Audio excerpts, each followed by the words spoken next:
everyone, and welcome to House of Yuya Sabbath After Show. We are sisters from the house, of course, and if you don't know who we are by now, I don't know what you have been doing for the last year. So we're going to be doing What the Hell is Hell? Now, don't feel alarmed. You don't have to put the babies away. This is not going to be a crazy segment. We're not going to be cursing, right? Nope. But we are just going to kind of touch on some concepts. Master, in that last segment, he actually touched on concepts that a lot of us are familiar with, such as God, heaven, hell. But he gave further insight on how complex these concepts are, and just how your lack of knowledge and that underdevelopment of your scholarship can actually it can cripple you in expanding your mind. So he went into details about what some of these concepts are, what they mean through various systems and religious systems and spiritual systems as well. And just kind of gave us some pointers on where to start some of our studying. And he also point back to some of his past segments that he did, such as the Sky People. And I would even add in the Real Genesis as well. So you can learn a little bit more in depth about what some of these concepts and terms actually mean, where they may come from, and just, get your scholar on. So one of the things that I found myself doing as I was going through the segment was I actually sat down and I wrote down some words that came to mind for two of the concepts that he shared, which was hell and heaven. And I think for many of us who have either started in a Christian background, whether we were in church Sunday, Monday, Tuesday, Wednesday, Thursday, Friday, Saturday, or some of us who just went occasionally, we had a somewhat understanding of what was given to us of heaven and hell. So I'm just going to give you the list of words that I wrote down, and you can add on to a Koti, what you might think or what comes to mind. So okay. I'm going to start with hell. All right. I wrote down fire, hot, heat, bad, dark, thin, underground, beneath, devil, demonic, demons. Okay. For heaven, I wrote down happy, angels, malakim. And for those of you who don't know, I'm using that interchangeably. Joy, white, clouds, above, sky, daddy in the sky, good. So I thought it was interesting because I know that a lot of times we are given it's just like what Master was saying in the segment. I'm paraphrasing, but we're given certain images, or whether it's through cartoon or books that we read, that pretty much reinforces a certain perspective when it comes to those concepts of heaven and hell. And so immediately I was like, well, I wonder what's still in my psyche when it comes to these particular terms or concepts. And although I have been sitting under the teachings for maybe, I would say maybe two years, that lets you know how deeply ingrained some of those ideas are when it comes to the concept of heaven and hell. Now, I had the honor of working with some members in our new, including you, last year when we did the Sky People. And through that, we were introduced to the idea of the Anunnaki, which he touched on in that segment. And, we were just given different ideas about what heaven might be, and God, what that might mean. And you know what I mean? So we have the information, but it's like, how long does it take before the undoing or the washing away of these Western ideas? You know what I mean? Yeah. What are your thoughts on that? And did you have any words that maybe you want to add to the power? Yes, I'll add some words. I would say out of your list, the only things that came up that was different was for hell was purifying, because that was one of the things that I learned that fire does, is that it's like, I think about somebody in hell, they're being destroyed, whatever needs to be like purified out. Mm-hmm. That's what's happening in that place. Or sometimes it's just a person suffering. So I guess suffering is another word that comes to mind. A person who's suffering and they may be fighting that purification process and what needs to be destroyed. So they're kind of suffering down there. For heaven, I would say beauty came to mind, because I think about heaven, I think about the beautiful sky and just light and just, all the words that you mentioned. So those are the terms that came to mind. I would say, I guess I'm always I like psychology, so I keep going back to that, perspective in terms of like hell and heaven, and thinking about hell being like when we're in our lower nature and we're functioning in that, well, people say root chakra, but there's nothing wrong with the root chakra. but just being in that hellish place, or being there, I just think about like a person's mentality and where they may be at. And heaven being like when you're functioning in that higher place where you're moving more in a divine way, more of a holy way, and you're striving towards growth and life, and so you're moving more in that heaven space. So I look at those terms like that now, as opposed to like probably pre I knew, or I probably would just like the terms that you mentioned, just like, well, that's what it is. And I'm not saying that's totally gone, because I think some of that is still present, but just I guess that's just how I look at the teachings. I'm always looking at like, okay, what's the psychology? What's the behavior that needs to be changed? What we need to stop doing? So my mind always goes there with the teaching. So yeah. I like how I like how, you know what, let me not say I like. I just know when I first came under and was just learning, and I remember it's in the Anu Way where he talks about or where it is written concept over terminology. And I remember being told like, you understand concept very well, and that's a form of intelligence. That's what I was taught. But I also think about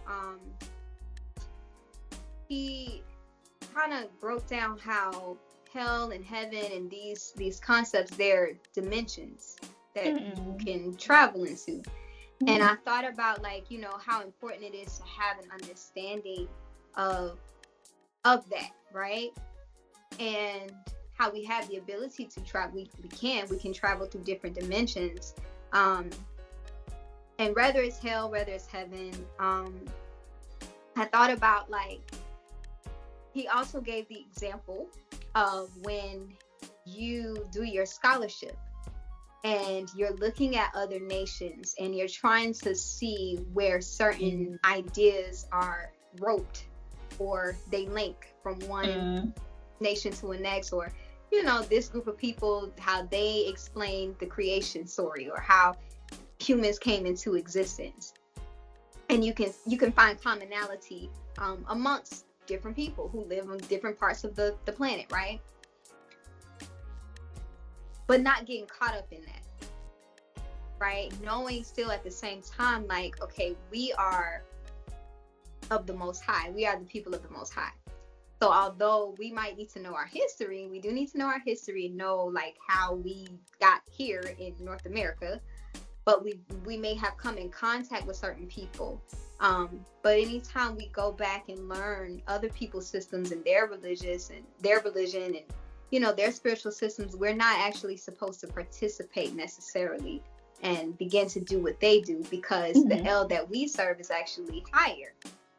It's a higher, it's a higher L. And so he's always taught that. Always taught that. That's something he's always taught. And I caught that when I first came into his information. But it also took me to like, okay, what happens when you do the wrong thing? Right? What happens when you do the wrong thing? And you go back and you do the scholarship and you're learning all these things, but then you start worshiping other deities and idols and all of that. and it took me to Ezekiel chapter 8. And if you haven't read Ezekiel chapter 8, that's a really good book to read, a really good chapter to read, actually.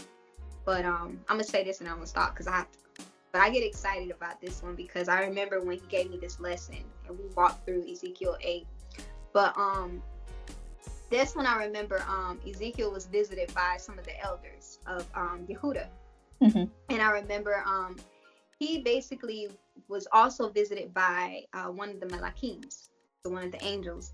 And what happened was the angel took him up to another dimension. He pulled him up by his lock, so he say. So he was going into another dimension of thought in the mind. And he was showing him Yehuda. He was showing him the tribe of Yehuda and some of the sins that they were committing. And he was explaining the different levels of sins. And he was showing like how some of the children were actually they had a lot of jealousy, right?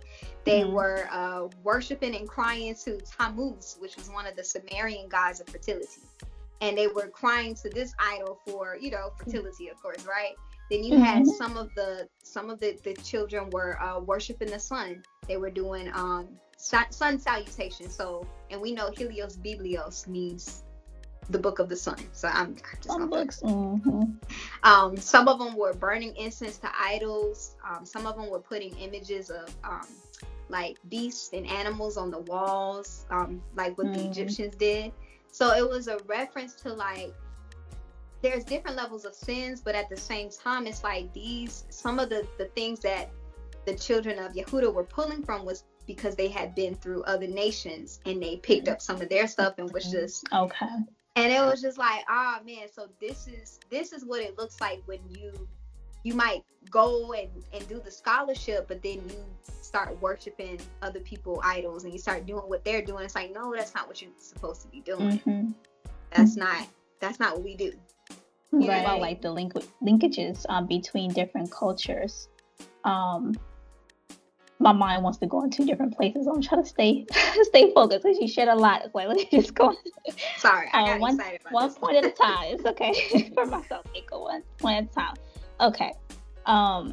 First, I wanted to touch when you were sharing like the linkages across the cultures, and when you share like the concepts, like focusing on the concept, not more so like the terminology, and that's what we've been taught. I thought about like when we were all learning like who are the Anu and learning the creation story, the Sumerian creation myths, that was one of the questions that came up was like, okay, I don't understand why in this story it says this name and over here it's saying a different name. I'm confused. And that was one of the things that I had shared. I was like, okay, well, we have to look at the concepts, not necessarily like that there's different names, but the concepts of what these stories mean. And I think about what our master has shared in terms of like, even with scripture, and we have a special guest that we've been learning from that he has brought in, and we like so privileged to be able to learn. But it was so, I guess that was one of the things that stuck out to me in terms of like looking at scripture is look at the concepts and not so much of yes, it's a historical book, but I think we've also been taught to be careful with like religiousizing everything and to look at like, okay, what these concepts mean. And even with the story of like Adam and Eve, that's something that we learned about like learning in the Sky People and Genesis, the real Genesis. And it's still taken a while to not look at those stories from like, it's Adam and Eve and Apple. And it just seems like a story that I cannot relate to. So it's like, I'm like trying not to look at it like that anymore. Like, no, like what is the lesson? Like looking at it now, it's like, okay, the lesson is that it's explaining like where a person is when they have not sinned as of yet. Like that when they're in a garden, they're in this space where they haven't been tainted. Their thoughts are pure. Their everything is created according to my will, the creator's will. This is before anything, a disruptor, anything came in to disrupt that. This is the state of mind. And so it just seems like everything that we're learning, we're constantly trying to like get back to that state of like purity and holiness and oneness again. So looking at it like that, it helps to take it out of like, okay, it's just a story, but no, this is a concept. It's explaining something symbolically that we're all aiming towards, you know. So yeah, and I'm trying to stay in that space when looking at these stories. So well, I think about that's the whole journey of life. You know, we're getting back to, or perfecting, we're perfecting, and we're getting back to that space as we go through life, because initially when we're born, that's just what we're born in. We're born in sin. So you know, and that's the part of creation. Like, we're all hot. I don't want to go too far off, but we're all like you said, now you have to recreate through intercourse, whereas before we probably weren't. Right. Probably we're not gonna say too much. Y'all go back and watch the Sky People, because I feel like if we start, it's like, what? Go back and watch the Sky People. But yeah, I mean, you see the replica of creation through anything that you do. You know, whether it's you having children or even studying how rain is created, you can see that idea. Just, it's all about creation. You know what I mean? I think about the laws of masculine and feminine, and I do think about like when you share what you shared about creation, I thought about, yeah, it's not always physical, but it's like it's something that happens in the mind, and it's even shared in the Anu way, that when a woman is receiving to light, to a seed, to a thought, that is that sexual intercourse mentally that's happening.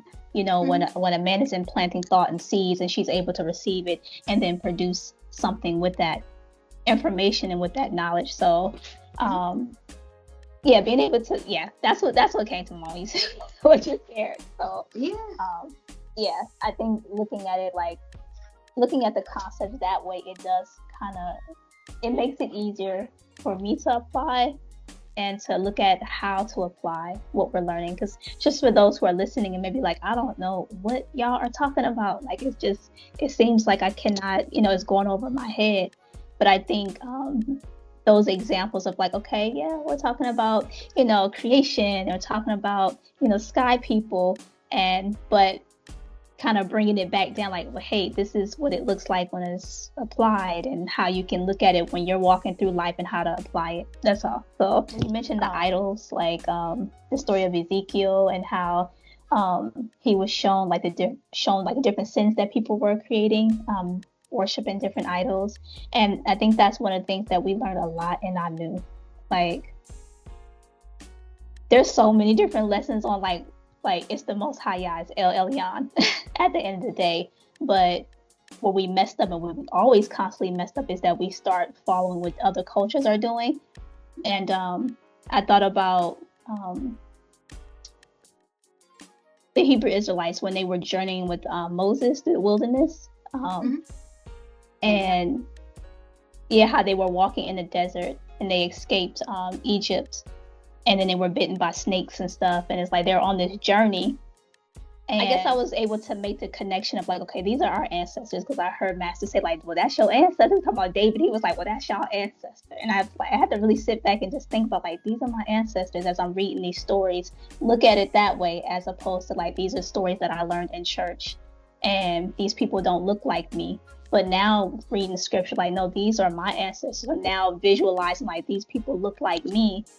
And so I just thought about like how they may have fell into idol worship, and losing their faith. At some point, it just seems like maybe they lost their faith, and they started like, well, I'm gonna go over here and go over there, and maybe because I'm going through hard times, so now I'm getting caught up in what these other people are doing. And I just think about how we do the same thing, So when I look at those stories, it's like it's kind of telling us what we're not supposed to be doing. Like, look at what your ancestors did, look at where they messed up. But I think now when it comes to like the different sins that you mentioned, like jealousy, crying to different idols, like I think we get caught up in that when we stray so far away from the Creator, so yeah. I was thinking about I wanted to pull it up, but there is a chapter that I always go to in the Book of Jubilee, and this is in the Apocrypha. You have enough to read this. It's an app called Acorn. Let me see if I can find it. But it's basically saying like the Most High already knows like this is what my people are gonna do. They're gonna do this. They're gonna be worshiping other God. They're gonna be doing feasts. They're gonna be doing everything that they're not supposed to do. I know this. I know my people. You know, and I think about like it's kind of expected. It's in us to do that because we are stiff-necked people. But I think the beautiful thing about, like you said, with scholarship, like you learn, you get to know the Creator, you get to know El Elyon for yourself and what is acceptable and what to do if you do certain things and what appeases him and what doesn't, and you learn, and you know, then you start applying. And I don't think you're gonna get it right the first time, you know what I mean? Because like you said, I know my people, they're gonna do this and that. Three terms that I think was that are key that we have learned. Even when I go to the word God, we learned, you know, that is a Greek term, God. But we also know that the Hebrew word is Elohim, and we know that there's multiple gods or Elohim. And I think we were able to learn in the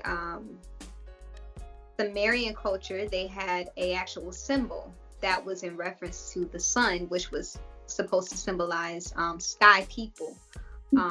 So terms like that, like this is why we do the scholarship. We start learning like, okay, what did this term mean in this culture or in this group of people? How did they reference that term? Where did they pull from? And I don't know if you remember that piece from the show. I don't think I remember that particular piece, but I do remember like the symbol of Anu, and just kind of like just in my studies and learning about like the cuneiform tablets and the language. One of the things I found so fascinating was that it was kind of hard for them to consider it a language because like language has certain rules. But with the cuneiform and how they wrote in symbols, it was so interesting. It's like a person can look at a symbol and know exactly what's being said, but only the person that's being spoken to will understand what it means because it's symbolic.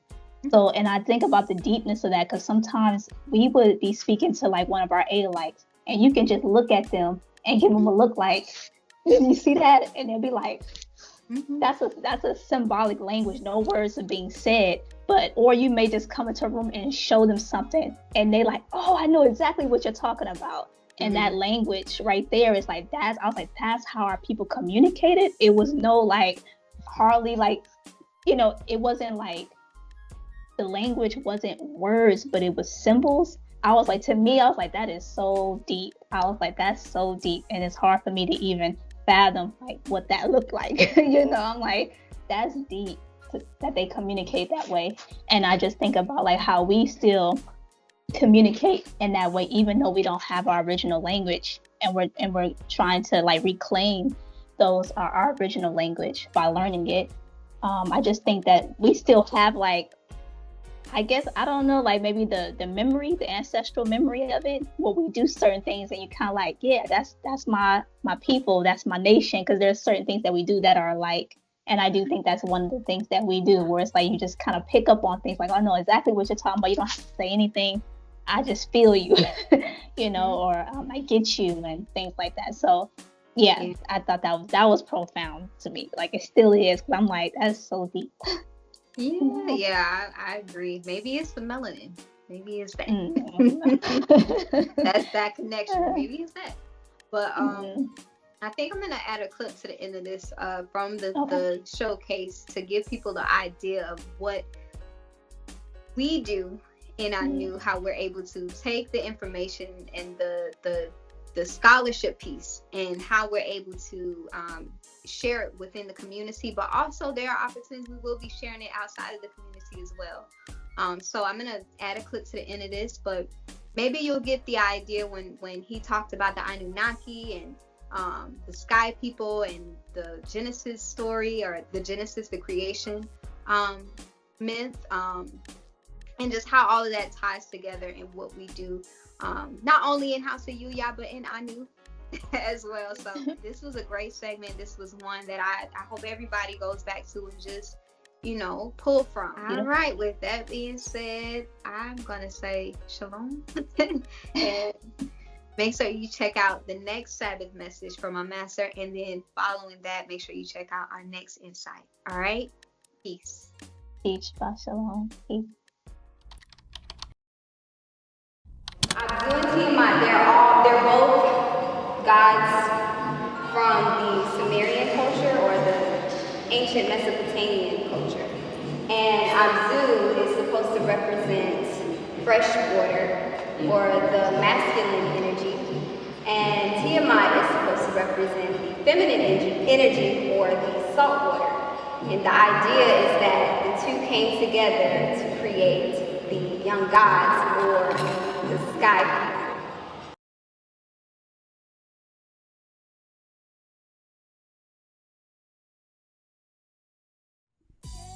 Thanks for continuing to rock out with us. If you like that episode, check out some of our previous Sabbath insights.